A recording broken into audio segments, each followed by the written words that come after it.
नमस्ते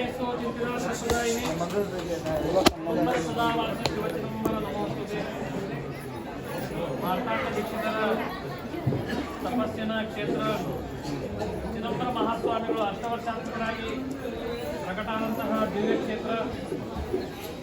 ಅನೇಕ ಸಂತ ಶ್ರೇಷ್ಠರು, ಅನೇಕ ಭಗವದ್ಭಕ್ತರು ಸಾಕ್ಷಾತ್ ಭಗವಂತನನ್ನು ಪ್ರತ್ಯಕ್ಷವಾಗಿ ಕಂಡಂತಹ ಈ ದಿವ್ಯ ಕ್ಷೇತ್ರ.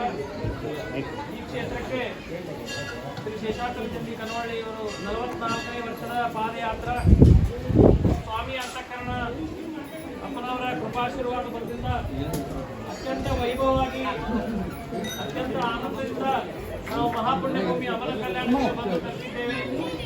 ಪ್ರತಿ ಊರಿಗೂ ಆಯಾ ಊರಿನಲ್ಲಿ ಏನು ಜೋಳಿಗೆ ಸಂಗ್ರಹ ಆಗ್ತದೆ, ಆ ಊರಿನ ಪ್ರಮುಖರ ಮಧ್ಯದೊಳಗನ ಅದನ್ನ ಎಣಿಸಿ